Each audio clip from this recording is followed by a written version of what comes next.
Hey there, I'm G from G to the Next Level, and you, yes you, are watching Spacies.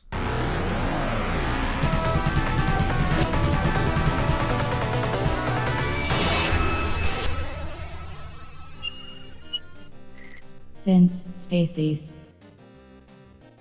G'day invaders, Brian here from Spacies, and this is a very late video. How late? Well, probably about 3 months too late, and I'll explain. Back in early December, I had an operation, and ever since then, I've been trying to get the energy to get back in front of a camera to do a video for my channel. And while I was thinking, what's it going to take to get that energy back again, you know, that urge? I got a direct message from a couple of kids in the UK called Nintentap. And Nintentap are two kids called Benjamin and Arthur, and they have their own YouTube channel, and they're only about, I don't know, 14 and 17 I think they are. And I was thinking, when I was 17 I was writing my own Sega Times magazine, and I was thinking back then, wouldn't it be cool if someone came along and helped me out and did something for my magazine? And someone did. I had a guy who was in his 60s by the name of Scott, and he helped me get the magazine printed and in a way that would be much better than if I was left on my own devices. And I used that magazine to help me get my job at Sega. So now it's my turn to help out some kids. I'm not going to promise them a job at Nintendo, Sega or anywhere else, but that's up to them. The least I can do is give them a hand. So here we go. This is our video, Unpopular Gaming Opinions. Take it away. Oh, don't forget to subscribe. Their link is down below. Thank you. Hello everyone, it's Nintentap, and today me, Arthur and Spacies are going to be going over some of our unpopular gaming opinions.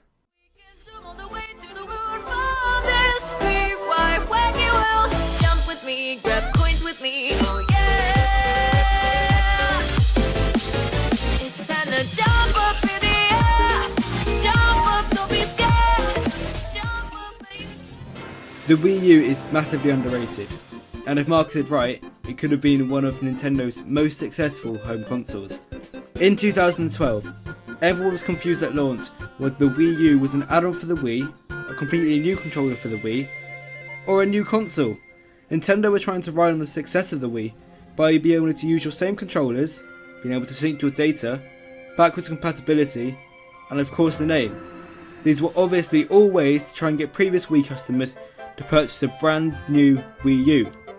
Nintendo's greed for sales eventually backfired badly on them, since from trailers and the name, people had no idea what this was, so they didn't bother getting it.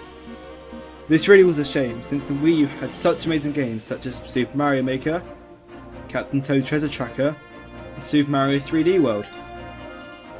In fact, these exclusive Wii U games were so good that some of them got ported over to the Nintendo Switch. The controller was also amazing. The bumpers and triggers felt really smooth, and the buttons were really clicky and really nice to use. The Wii U also perfected motion controls, and it introduced us all to the wonderful world of Amiibo. Admittedly, I have got a few too many, but they're absolutely adorable and they look great displayed on the shelf. The multiplayer games are also amazing, and if you had a Wii, then you had loads of extra controllers already able to use.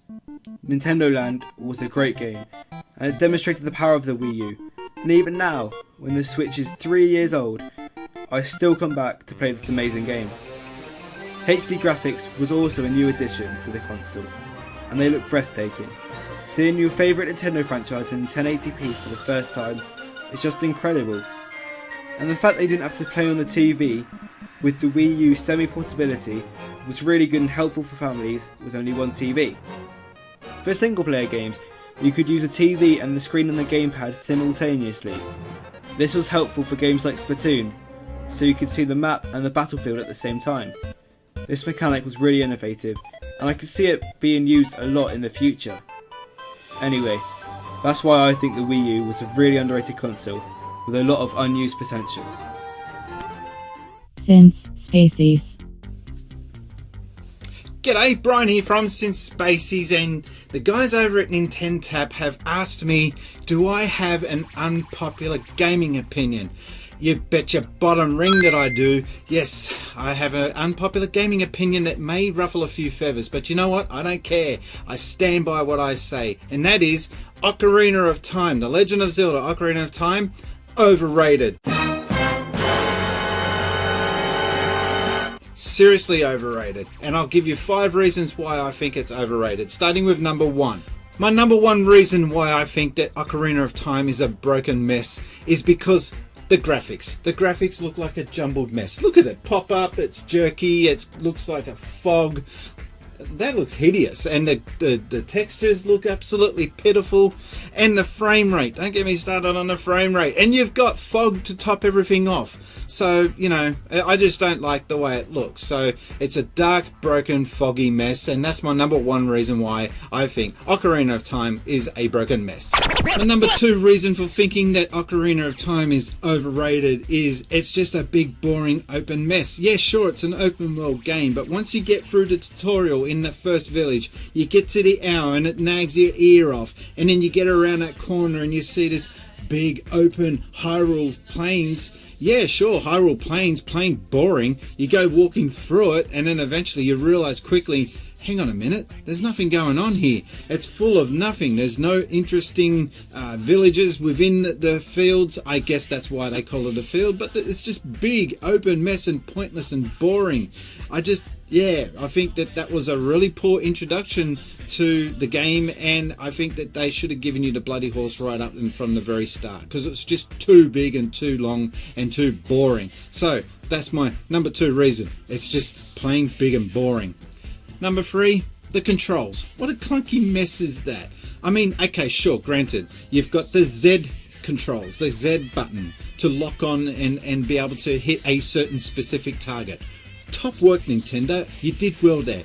But just everything else about it. I mean, what's this auto jump rubbish? You auto jump. You walk towards a cliff and your natural instinction is to hit the jump button, and instead in this you just run straight and hope that the jump mechanic kicks in. What the hell's that about?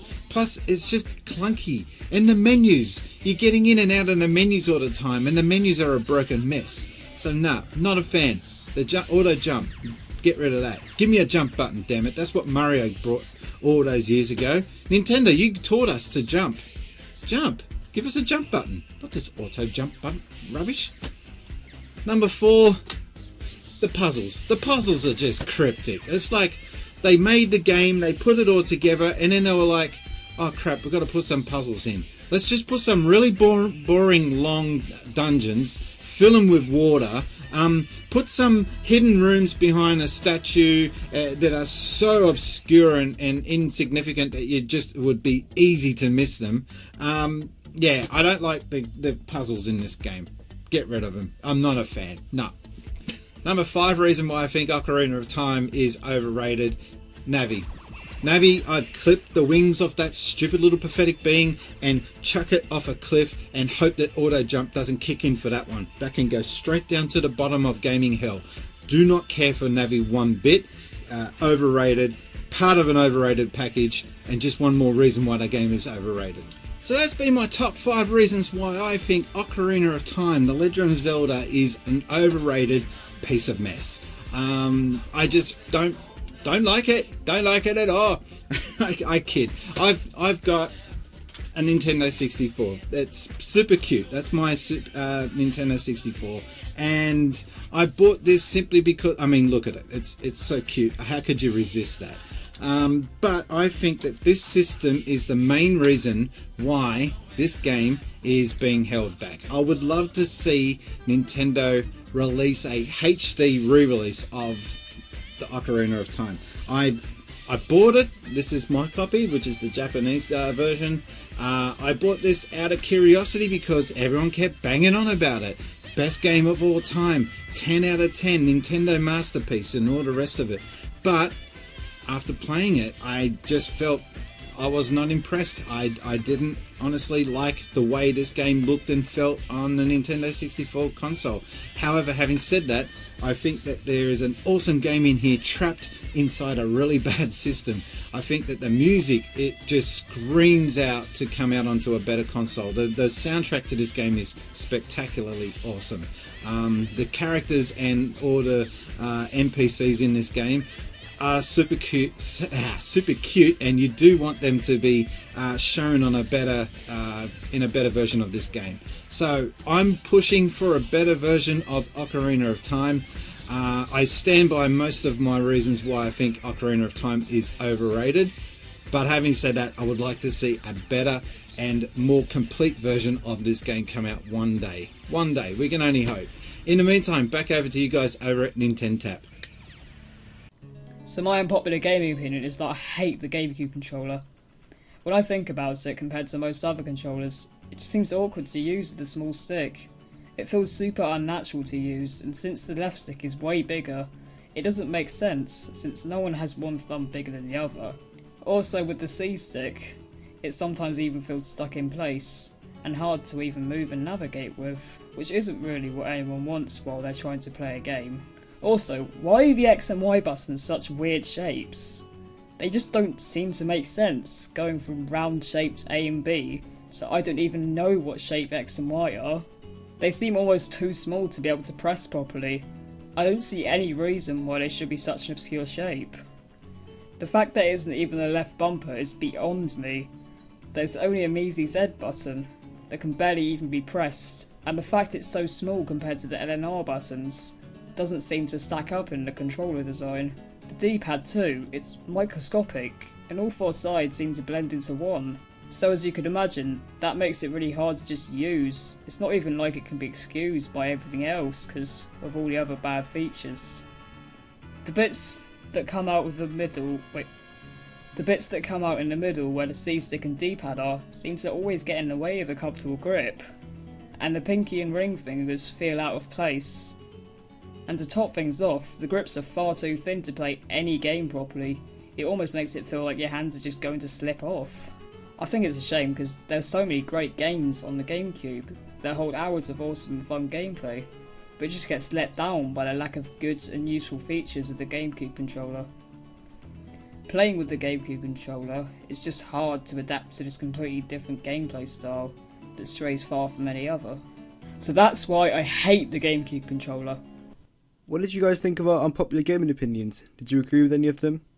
A huge thank you to Spacies for featuring this video, and there will be a link to his channel in the description. We're going to be uploading his channel soon, so when that video is made, I'll put it as a pinned comment so you guys can watch it.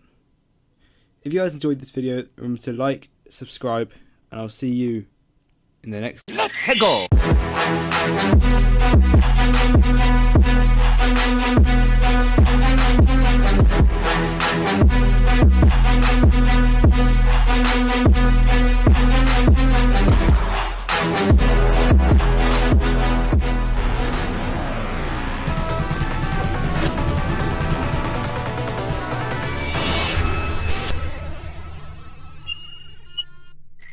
Since Spacies.